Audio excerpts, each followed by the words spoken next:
o esforço cardiovascular. E por que é importante falar isso? Porque, por exemplo, a galera que usa esteroide, né, também tem que lembrar que aumenta o hematócrito. Então, se você está ficando muito cansado, se você está andando um quarteirão e está sentindo um peso no peito, se às vezes você não tem ânimo para correr, ou às vezes você tem esse cansaço latente que te acompanha no dia, cara, vai no médico, pede para fazer um exame simples. Uma das coisas principais ver é hematócrito e hemoglobina. Por quê? Se o seu hematócrito estiver acima de 49, você está num grande risco cardiovascular. O risco de você ter um infarto, ter um AVC. Bodybuilder tem muito esse problema e não acompanha, hein? É por isso que está morrendo tanta gente. Cara. Tem muita bodybuilder morrendo e as pessoas acham, falam assim, tomo mais, tomo menos. É falta de controle médico. Sim. Não faz exame. Médico. Faz tudo na galega. Ainda acredita naquela premissa, né? Eu vou examinar o que tá bom, eu vou achar problema. Exatamente. Nossa, isso é muito frequente. É o que é mais frequente, Isso eu escutei de uma cara. pessoa muito conhecida. Não olha, porque senão... O que o Júlio falou, eu não vou examinar o que tá bom, porque senão eu vou encontrar problema, eu não quero encontrar problema. Quer trabalhar cego. Ou seja, a pessoa não tem nem tempo de defesa se acontecer alguma coisa, né? Já quando acontecer, já foi. Exato. Você não tem o que saber, porque é tanta variável, Renato, que você...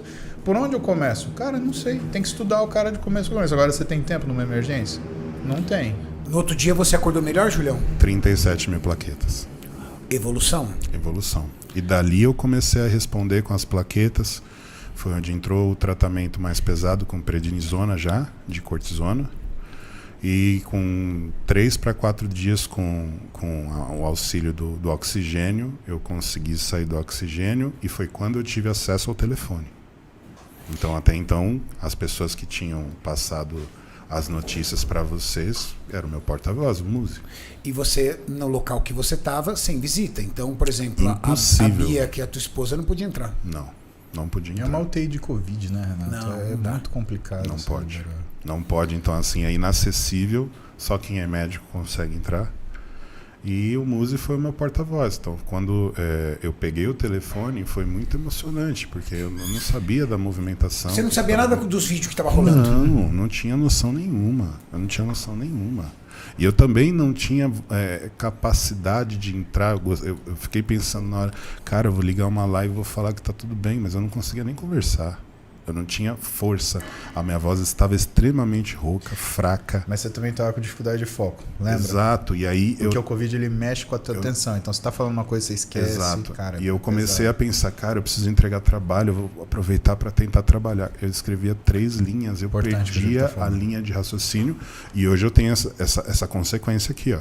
Esse tremor? Esse tremor aqui eu nunca tive, cara. Nossa, como você tá tremendo, Júlio. Caramba. Ó. Por que, Muzi? Ó. Não dá pra explicar, é tanta novidade, é tão cara. novo ainda. Ó. Tudo isso, olha isso, cara. Ele desenvolveu um tremor essencial. O Maurício não tá com parosmia até hoje? O Maurício, o café pra ele tem gosto de lixo. Então. Olha isso. Eu não perdi nenhum paladar, nem um pouco do paladar. Mas cada caso é um caso, isso que eu quero deixar claro. Caramba. E aí, aí eu fiquei sabendo, porque eu fui pro exame pulmonar. Opa. Aí eu fiquei em choque.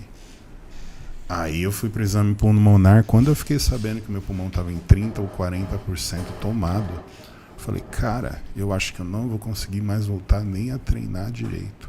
E o que é tomado? Significa que você tem uma alteração que chama alteração de vidro fosco. Né? É como se fosse uma alteração do parênquima, da densidade do parênquima pulmonar. Tem o vídeo aí? Você tem aí, Maurício?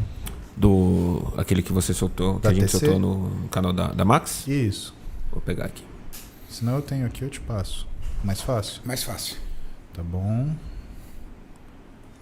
Ó, o Zé Carlos tá mandando aqui. Oi, como tá o Júlio? E ele tá... Olha só, isso que é férias nossas. É saber se o Júlio tá bem. Olha as férias dele. Ele tá lá... Ó, doutor José, você é sensacional demais, ele cara. Ele tá na Áustria e ele... Oi, como tá o Júlio? Manda uma foto pra ele. Fala assim, estamos ao vivo falando mal de você. Eu vou mandar pro Maurício aqui. Né? Mauriceira Lavorateira. Dr. Zé Carlos, monstro demais. Monstro. Espero nunca passar no Dr. Zé Carlos pelo simples fato que eu não quero me machucar. Sim. Mas se eu me machucar, com certeza é na mão dele que eu vou estar. Na mão dele e do Muzi. Cara, e mexeu. Cai no nosso. Aí, o cara tá na Áustria. Aí, né? ele é Geselia. Abração pra vocês aí. Amo vocês, viu? Oi, como o Júlio tá?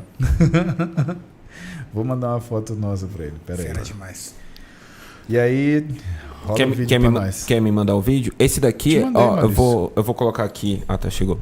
Eu vou colocar aqui, Renato, porque eu abri a votação e deu 5.500 votos com 90% pra galera assistir, tá? Só você tem medo de sangue. Vai, Maurício, segura o BO aí, velho. Não, eu tô Olha de lá, boa. ó a batidinha. Julião, olha pra lá. José, manda um joia. 1, 2 e... Pronto. Ó, o Gustavo aqui. Gustavo, seu frouxo. Olha isso, velho. Que isso? Ó a porrada. Ó, tec. Eita, lasca. Ó o Pensa dente. que isso só foi a borda. Tinha lá dentro. Isso foi um lado só. Isso foi o começo da Colocar o do músico cirurgia. agora. Isso foi o começo da cirurgia, da segunda cirurgia, onde a gente abriu o cotovelo do Júlio por dentro e por fora. Tá louco. Um pela parte de dentro do cotovelo, um por fora. Quando a gente afastava, ó, essa parte branca, consegue dar um pause aí, Maurício? Muito obrigado. Tá? Então, o que vocês estão vendo aí? Quando vocês escutam na TV falar, porque a lesão de vidro fosco, isso é um exemplo da lesão de vidro fosco. O que vocês estão vendo é o Júlio deitado num corte que chama axial. Por Esse quê? é do Júlio? Isso é o Isso é Júlio. meu pulmão. Né? É um corte É visto axial. de cima pra baixo, assim? É como se tivessem cortado o Júlio nessa direção, né? Como se ele fosse uma salsicha, né? E a gente tá vendo a Agora cabeça eu sou, do né? a cabeça do Júlio tá para frente. Agora é só salsicha que eu tô. Obrigado, Muzi. Vamos continuar. Ainda bem que eu tô tomando os remedinhos pra controlar agora. A cabeça do Júlio tá para frente, o pé do Júlio tá para baixo, então é como se a gente estivesse olhando de baixo para cima. Isso é o parênquima pulmonar do Júlio, que vocês estão vendo esse tubo preto, traqueia, né? O que, aliás, é brônquios, né? Brônquio principal direito, brônquio principal esquerdo. E aí de cinza escuro é o parênquima pulmonar. De cinza claro é a aparência de vidro fosco que os radiologistas eles acabaram definindo esse termo e ele acabou pegando. Então, se você fizer a soma, né, de tudo que você encontra aí, e agora Ela vai aumentando, né? pode passar o vídeo. Você vai dar play, Né? ó. Você vê que praticamente toda a parte interna do pulmão do Júlio, ela tá tomada por vidro fosco. Ela vai... Principalmente um dos lados, né? Ó, formou até uma caveirinha ali, ó. E aí, o lado que a gente sabe... Toca de novo, Maurício. O que vocês estão vendo aí do lado esquerdo, na verdade, é o pulmão direito, tá bom? Por que isso? Aqui a traqueia, Olha esse isso, tubo cara. preto na frente é a traqueia, né? Você vê que ainda é um buraco só. Quando vira 2, a lesão de vidro fosco que o Maurício está mostrando. Pode Adianta tocar, Maurício. até começar o 2. Agora tem os dois. E aí, o que você vê? Como é que você sabe que é direito e que é esquerda? Por quê? O lado direito do vídeo de vocês vão ver que tem um recôncavo maior. Isso daí é onde fica o coração. Aqui? Exatamente. Então, isso é o coração, esse é o pulmão esquerdo. Do outro lado, você vê um pulmão maior, é o pulmão direito. Ali no finalzinho, onde o Maurício apontou, lá perto do coração, é a língula, que seria o terceiro lobo pulmonar, mas que não desenvolve porque o coração toma esse espaço. Então, é isso que a gente está enxergando. E essa branquidão aí... Isso são órgãos internos, é pele... Não, mas tecido essa subcutâneo. branquidão dentro do pulmão, que é o que você chama de vidro fosco, impede a capacidade que ele tem de insuflar e Ele perde encher a de ar e contração, né, descontar, ou ele perde contração? Pensa que o pulmão é uma bexiga. Sim. Ele enche e diminui, tá? Aí não enche nem diminui, fica parado. Aquele lugar. É como se aquele lugar ele fibrosa. não mexesse. Como Ele se- não fibrosa. Pensa que ele tá edemaciado, ele tá inchado e ele perde essa Ele fica, possibilidade tipo, de inflar. Como um vitrificado. músculo que Fica você travado. tá com ele inflamado, cheio ali. Ele perde a elasticidade Exato. dele. Ele perde a elasticidade dele. Ele fica Exatamente. tipo petrificado. Rígido, pra não consegue se mexer, é isso? Ele fica, se a gente fosse olhar outro órgão, ele fica da consistência como se fosse um fígado, por exemplo. Tá? Ele perde a elasticidade. Ele perde a elasticidade, aí ele não contrai, nem expande, não faz nada e, portanto, ele segura todo o resto. Né? Então, quando você olha uma lesão assim, você fala, mas tá pouco. Não, mas pensa que essa lesão ela segura todo o resto de expandir. Então, dá muito sintoma. 40% de lesão no pulmão, cara, é um negócio assim que impede tua respiração, você fica respirando que nem cachorrinho, assim, ó. Respiração alta com baixa expansão e que é extremamente, que é o que a gente chama de sofrimento respiratório, né? Ou angústia respiratória. Né? E aí você recebeu esse diagnóstico do pulmão, Julião? Aí eles pediam muita calma. Falaram, cara, você precisa encher o pulmão. Você precisa trabalhar isso. Você precisa trabalhar isso. Eu comecei a usar oxigênio para conseguir trazer mais oxigênio, porque eu ficava usando ele parcialmente. Porque é mais fácil. Só que quando você usa parcialmente, aí você dificulta o trabalho do pulmão mais ainda, né?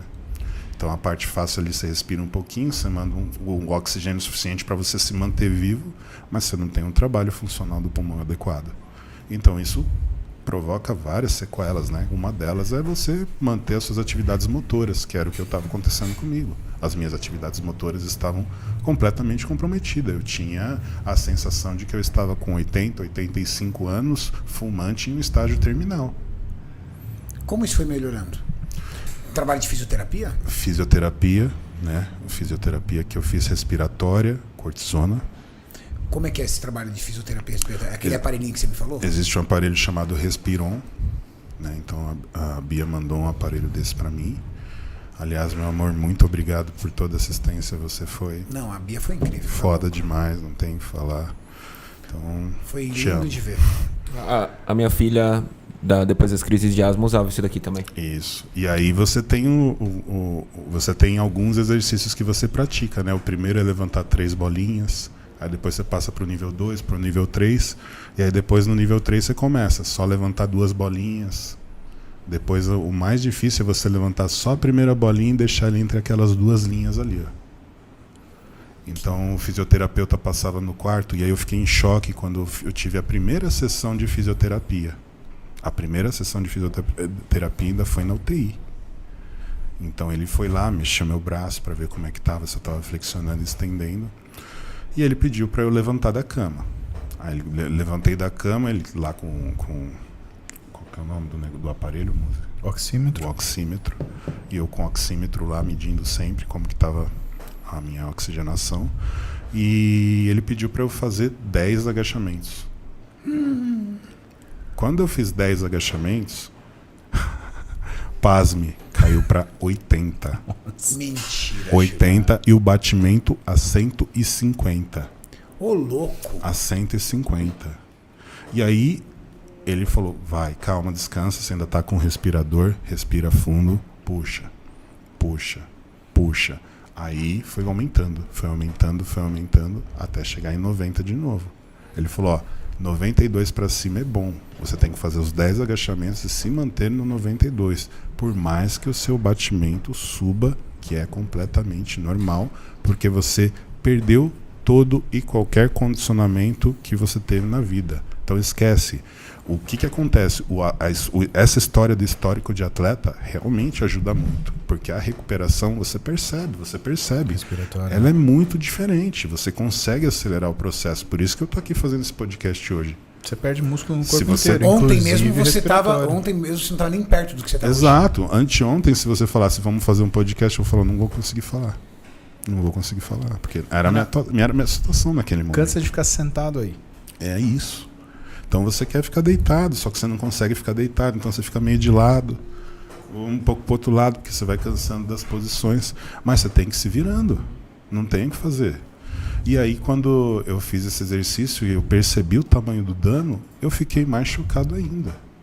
Então aquilo foi... Só que ali eu comecei a absorver de uma forma completamente positiva, e eu comecei a pensar, o que eu posso fazer para melhorar mais rápido? Então, a partir daquele momento, eu falei, cara, eu preciso cortar qualquer alimento que seja inflamatório. Então, eu não consumi nenhum tipo de pão, nenhum tipo de frios. Eles mandam esse material porque a maioria das pessoas só se alimenta assim. Verdade. As pessoas não querem fazer o que tem que ser feito, mesmo em estado de enfermidade para morrer. Então, as pessoas querem comer o que elas querem. Doentes. Mesmo doentes, que é o que elas comem em casa.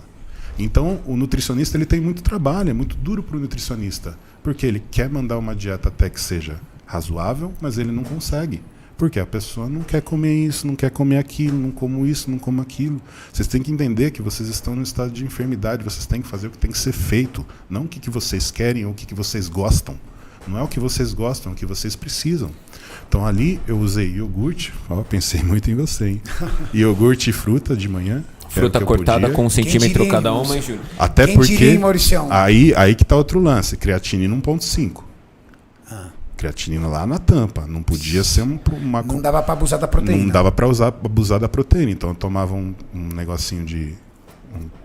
um tamborzinho de iogurte, comia umas 300 gramas de fruta. É o que mais recupera você nessa fase é o carboidrato, gente. Exato. E não é nem a gordura, é o carboidrato. Principalmente da fruta. Você chegou a transpirar quando você comeu? Eu só transpirava o dia inteiro. Eu fiquei uma semana com febre, revezando Tilenol e dipirona.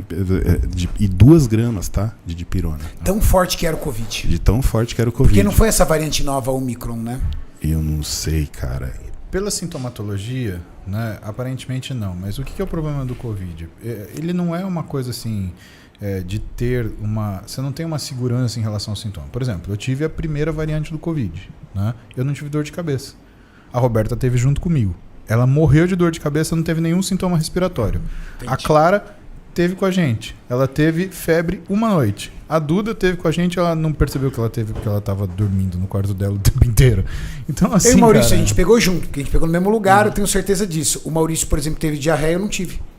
Exato. Eu parecia que eu tava numa ressaca absurda. O Maurício teve uma dor de dia. cabeça do caramba, eu tive dor de cabeça só no primeiro dia. Então, É isso muito individual. difícil. O que Eu perdi o paladar, sabe o Renato não. é que o Omicron, né, aparentemente, o que tem os relatos médicos dizendo, é que o que é significativo é a questão da dor de garganta. Eu tive, foi a pior dor de garganta da minha vida, mas durou uma tarde.